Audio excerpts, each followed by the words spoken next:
지방에서 살다가 대학 때문에 서울에 오게 되어서 자취를 하고 있습니다. 집은 형편이 좋지 못해서 월세가 비싼 학교 근처에서는 못 살고 걸어서 30분 정도 걸리는 동네에서 자취를 했습니다. 서울이지만 잘 사는 곳이 아닌 변두리였기에 제가 살던 지방과 큰 차이가 없었습니다. 생활비 역시 부족했기 때문에 아르바이트는 거의 매일 했고 그렇게 살다 보니 먹는 거나 입는 거, 학용품 하나조차도 너무 부담스럽고 힘들게 느껴졌습니다.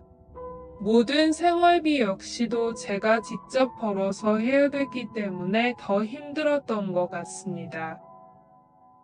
제 친구들 같은 경우에는 생활비 걱정은 전혀 없었고, 저는 공부만 열심히 하고 싶은데, 현실적으로는 그렇게 되지 못해서 혼자서 스트레스도 받고 울기도 많이 울었습니다. 그렇게 저는 모든 생활비를 아끼면서 살다 보니 당연히 머리 자르는 것 역시도 가장 저렴한 미용실만 찾아서 다녔었는데 저희 동네에도 큰 길가에는 높은 빌딩에 있는 좋은 미용실도 있었지만 남자 커트에 3만 원이 넘는 그런 곳은 제가 다닐 수 없었습니다. 그래서 동네 곳곳에 돌아다니면서 아줌마들이 이용할 것 같은 작은 미용실들을 찾아서 머리를 자를 수밖에 없었습니다. 그날도 제 머리가 많이 길어서 잘라야겠다고 생각하고는 집을 나왔습니다.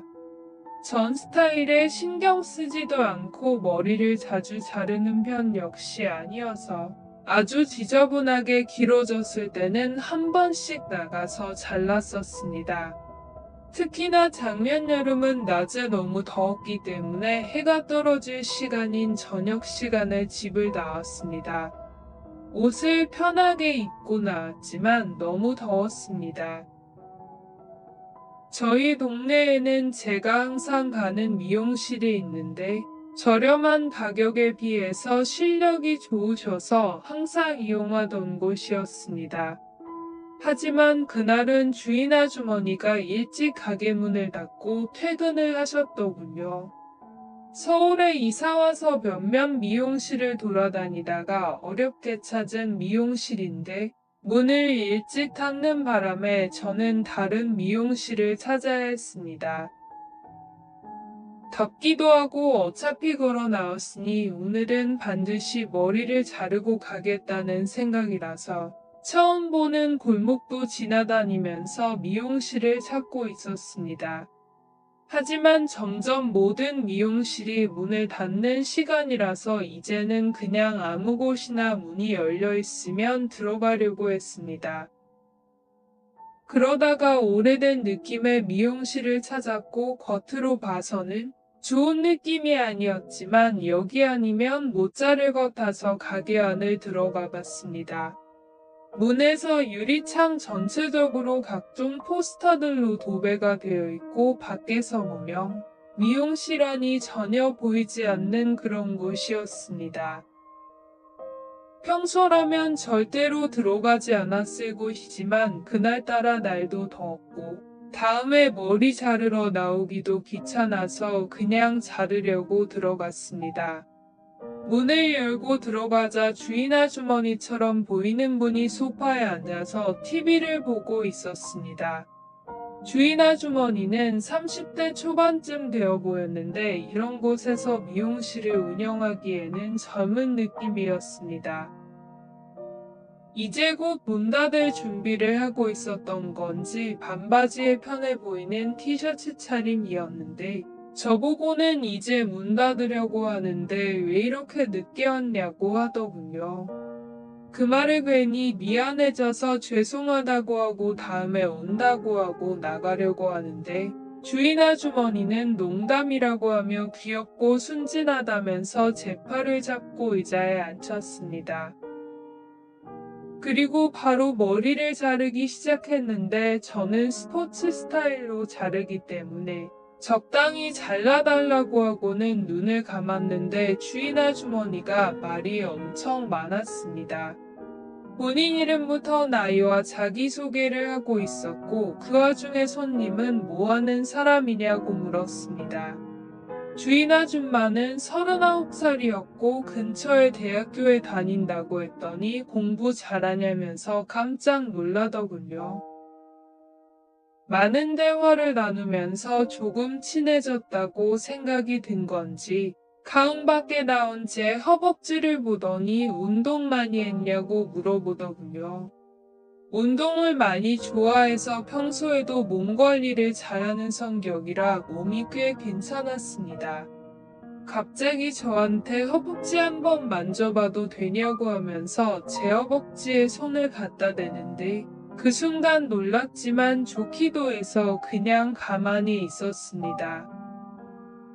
원래는 제 머리가 자를 것도 많이 없어서 다른 미용실 같은 경우에는 15분이면 금방 자르는데 그날은 여기저기 조금씩 자르면서 오래 걸리는 느낌이 들었습니다. 머리 자르면서 저와 계속 이야기를 하면서 허벅지 어깨를 슬쩍슬쩍 만지는데 그럴 때는 주인 아줌마의 향수 향기가 제 코를 자극하더군요.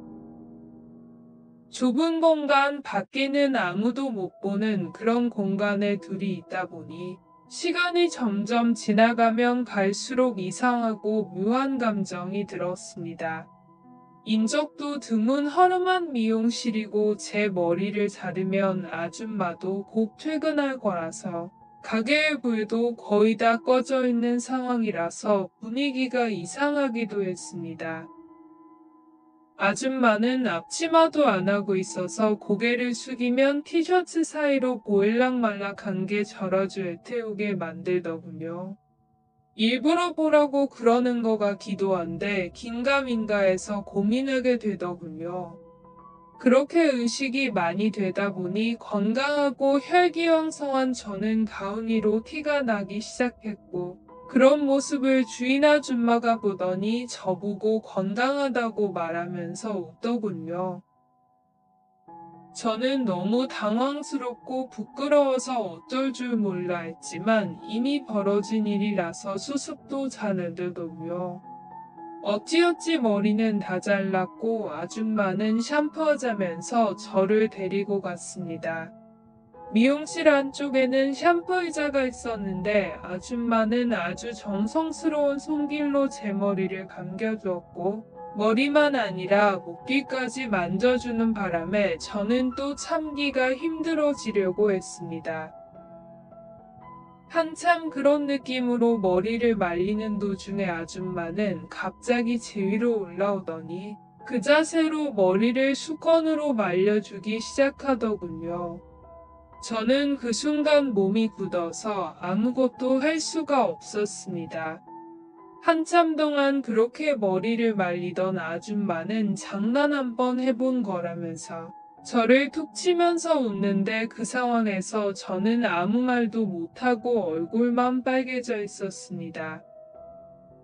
여자 만나본 경험이 거의 없는 저는 그 아줌마가 얼마나 다루기 쉬운 장난감처럼 재밌었을까요?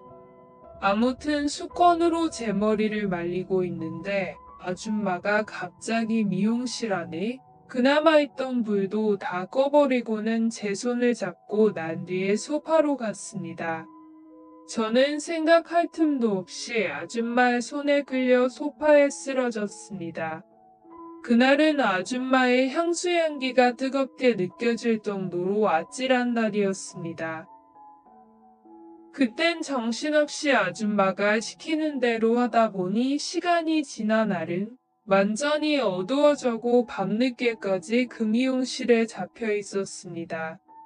아줌마가 잠긴 문을 열어주자마자 저는 바로 달려나갔고 무엇인가 부끄럽고 잘못됐다는 생각에 다시는 그 근처에도 가지 않았습니다.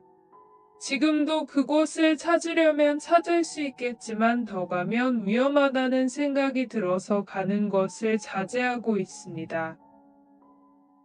조금은 독특했던 경험이었던 것 같습니다. 그때는 많이 당황했지만 지금 생각해보면 좋은 추억이라는 생각이 듭니다.